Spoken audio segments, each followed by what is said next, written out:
बिस्मिल्लाहिर्रहमानिर्रहीम। नाज़रीन इकराम अस्सलाम वालेकुम। मैं हूं काशिफ सुलेमान और आप देख रहे हैं 89 डिजिटल।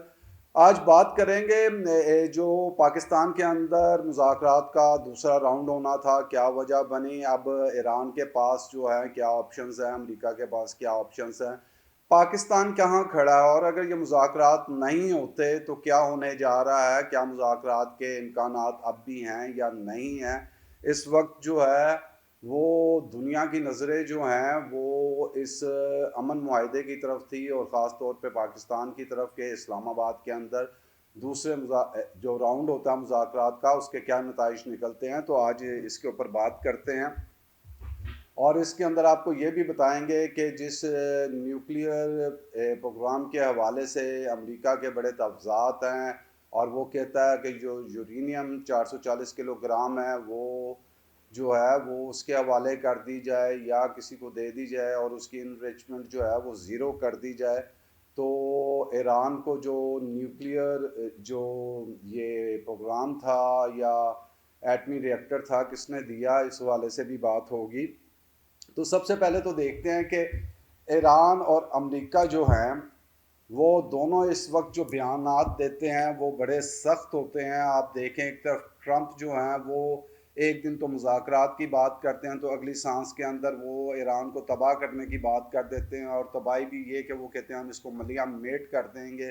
तो दूसरी तरफ से ईरान भी कहता है कि हम जो है अमेरिका की जो बेसिस हैं गल्फ़ के अंदर और इसराइल उसको निशाना बनाएंगे और हमने अहदाफ जो हैं वो मुकर्रर कर लिए हैं और जो इनको जो है वो हम संगीन नताइज जो हैं भुगतना पड़ेंगे अगर ये जो है वो ईरान के ऊपर हमला करता है। तो ये इस तरह के बयानात क्यों दिए जाते हैं, इसकी क्या वजह होती है। इसकी वजह एक तो ये होती है मुज़ाकरात से पहले एक नफ्सियाती जो दाव होते हैं उसका भी इस्तेमाल किया जाता है और ये साबित किया जाता है कि जो हम मुज़ाकरात की मेज़ पर बैठने आ रहे हैं तो हम कमज़ोर नहीं हैं, हम मजबूत हैं, हम कोई सरेंडर करके नहीं आ रहे और ये नहीं होगा कि तमाम चीज़ें जो हैं वो आपकी शराइत पे जो हैं वो ये मुज़ाकरात होंगे। उसके अंदर कोशिश की जाती है कि विन विन सिचुएशन निकल आए और जो दोनों हैं वो अपने अपने मुल्क जाके अपनी फेस सेविंग कर सकें और कहें कि वो मुज़ाकरात के अंदर से कामयाब हो के आए हैं, उन्होंने मुआहदे के अंदर ये चीज़ें जो हैं वो हासिल कर ली हैं। और इसके बावजूद कि अब इसके लिए एक ग्राउंड जो है वो तैयार की गई थी और उसके लिए हमारे army chief field marshal Syed Asim Munir खुद जो हैं वो ईरान गए और उस हालात में गए, ये जंगी हालात सिक्योरिटी रिस्क, इसके बावजूद जो चंद घंटों का दौरा था वो तकरीबन 3 दिन के ऊपर मुश्तमिल दौरा रहा। वहाँ पे उनकी मुलाकातें हुई, पासदारान इनकलाब के कमांडर के साथ मुलाकातें हुई और जितने उनके मेन लोग हैं, लीडर हैं, उनके साथ मुलाकातों के बाद ही आए होंगे। कुछ उनके जो तहफ़्ज़ात हैं उनको दूर किया होगा और उनके ग्रीन सिग्नल के बाद ही ये बात हुई होगी कि जो मुज़ाकरात का दूसरा राउंड है वो पाकिस्तान में होने जा रहा है। क्योंकि पाकिस्तान की सफारतकारी जो है वो उसमें बड़ी तेज़ी से वो सरगर्मियाँ होती रहीं, कहीं सऊदी अरब में, कहीं कतर में, अमेरिका में, ईरान में।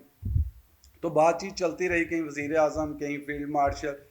तो उसके बाद इसका आगाज़ ना होना ये सिर्फ ईरान अमेरिका का मसला नहीं, इस खित्ते का मसला नहीं, बल्कि पूरी दुनिया की माशी जो इस्तेहकाम है उसका मसला है और उसको इस तरह जो है वो हल्के अंदाज के अंदर नहीं लेना चाहिए।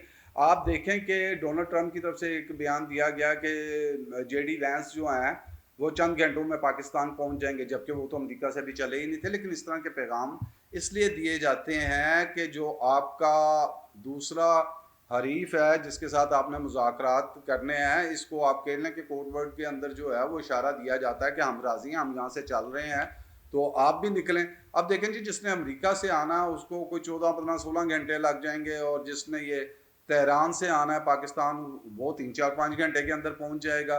तो इशारा दिया गया कि हम तो आ रहे हैं, आपका क्या प्रोग्राम है। लेकिन क्योंकि वहाँ पे स्ट्रेट ऑफ हॉर्मुज़ के अंदर जो नाकाबंदी की गई हुई है अमेरिका की जानिब से उसके ऊपर ईरान के तहफ़्ज़ात हैं और इसी तरफ से जो तहफ़्ज़ात हैं वो अमेरिका के भी हैं और वो कहता है जो स्ट्रेट ऑफ हॉर्मुज़ है उसको खोल देना चाहिए, हम नाकाबंदी ख़त्म कर देते हैं। तो दोनों तरफ से जो मसल पावर्स हैं वही दिखाई जा रही हैं इस वक्त और इस मसल पावर का ही नतीजा है कि इस बयानात की वजह से, अपनी अपनी फेस सेविंग की वजह से कि अपनी आवाम को हमने कौन सी विनिंग ट्रॉफ़ी दिखानी है, उसकी वजह से अभी तक जो है वो मुज़ाकरात का आगाज़ जो है वो नहीं हो सका। और ईरान जो है, ईरानी वो पाकिस्तान नहीं आए मुज़ाकरात के लिए, जबकि ट्रंप की जानिब से कहा भी गया था कि हमारा वफ़द जा रहा है। आखिर उनकी टीमें यहाँ पहुँची हुई हैं, टेक्निकल टीमें यहाँ पर मौजूद हैं। और अब तो ट्रंप कह रहे हैं कि स्ट्रेट ऑफ हॉर्मुज़ के ऊपर जो है अमेरिका का कंट्रोल है। किसी जहाज़ को ईरानी बंदरगाह जाने की इजाज़त जो है वो कह रहे हैं कि नहीं दी जाएगी। और दूसरा वो कह रहे हैं कि योमिया जो है वो $500 मिलियन का जो नुकसान है वो ईरान की हो रहा है। और अब कोशिश की जा रही है कि माशी दबाव जो है वो बढ़ाया जाए ईरान के ऊपर, ताकि वो दोबारा मुज़ाकरात या सरेंडर कर जाए। तो दूसरी तरफ ईरानी कह रहे हैं कि ईरान को ज़रूरत पड़ने पे अमरीकी नाकाबंदी ताकत के ज़रिए भी वो कहते हैं हम ख़त्म कर सकते हैं। बात फिर ताकत की तरफ जा रही है, फिर लड़ाई की तरफ जा रही है, और इसका नतीजा जो है वो फिर कोई अच्छा नहीं निकलना। और अगर ये मुआहिदा ना हुआ तो फिर जिस तरह मैंने कहा इसका वो नुकसान होगा जिसका अंदाज़ा जो है वो सिर्फ वो लोग लगा सकते हैं जिन्होंने जंगें देखी, जिन्होंने पढ़ा कि जंगों के नताइज क्या निकले और मुल्कों की हालत क्या होती है। सिर्फ इतनी सी जो जंग हुई है इसके अंदर कई दहाइयाँ जो पीछे है वो मुल्क चला जाता है। अभी इब्तदाई तखमीने के तौर पे भी कहा जा रहा है कि ये इससे डबल भी हो सकता है। अभी तो इब्तदाई तखमीना तो वो कहते हैं $270 अरब जो है उसका नुकसान ईरान के अंदर हो चुका है। ये इंफ्रास्ट्रक्चर खड़े करते कोई 5-10 साल की गेम नहीं है कि दहाइयाँ लगेंगी दोबारा इस इंफ्रास्ट्रक्चर को इसी जगह पे लाते हुए। तो अगर ये इसी तरह रहा और ये लड़ाई दोबारा शुरू हुई तो ईरान को इसका प्लस माइनस कर लेना चाहिए कि इसका नुकसान ईरान को कितना होगा। और जो अमेरिका है उसने तो कहा अब हमने बमबारी की तो इस कदर शदीद करेंगे कि ईरान को बिल्कुल मलिया मेट कर देंगे, तबाह कर देंगे। और ईरान जो है वो उसके मुकाबले में क्या कर सकता है? ईरान तो अमेरिका के ऊपर मिसाइल नहीं मार सकता। ना इस पूरी जंग के अंदर अमेरिका के अंदर कोई मिसाइल गिर रहा है, ना कोई ड्रोन गिर रहा है, ना कोई धमाका हो रहा है। तो अमेरिकी तो महफूज किले के अंदर बैठे हुए हैं। तो तबाही किसकी होनी है? ईरान की होनी है। अब ईरान उसके अगेंस्ट क्या कर सकता है? क्योंकि ईरान के पास जो है बैनुल बर आज़म जो मिसाइल होते हैं वो तो नहीं है। तो वो क्या कर सकता है? फिर वो करेगा जीसीसी के जो ममालिक है यानी कतर, कुवैत, सऊदी अरब, यूएई, इनके ऊपर हमले करेगा, उधर बेसिस को निशाना बनाएगा। इससे हट के कुछ इसराइल के अंदर नुकसान पहुंचाएगा। लेकिन अगर इधर नुकसान पहुंचाता है सऊदी अरब वगैरह साइड, जिस तरह मैं जीसीसी कंट्री का और ख़ास तौर पे सऊदी अरब की बात करते हैं क्योंकि सऊदी अरब के साथ तो पाकिस्तान का मुआहिदा है।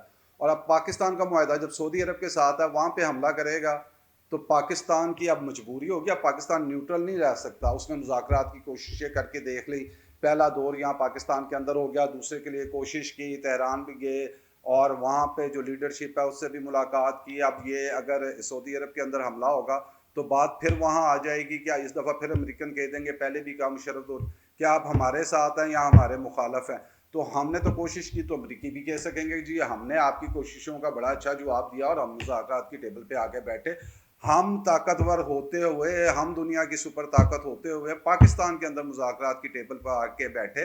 तो इस वक्त जो दुनिया की हमदर्दियाँ ईरान के साथ हैं, और पाकिस्तानियों की तो हमेशा से ईरान के साथ हैं, पाकिस्तानी मीडिया ईरान के साथ है, और हमने भी जितनी आज तक व्लॉग्स की और बात की तो ईरान की साइड ली। लेकिन इस वक्त नज़र ये आ रहा है कि जो डोनाल्ड ट्रंप को अपने मुल्क के अंदर भी जो एक मुखालफत का सामना था, अब वो अपनी फेस सेविंग के लिए कह सकता है जी हम मुज़ाकरात के लिए गए, हम मुज़ाकरात के लिए संजीदा थे।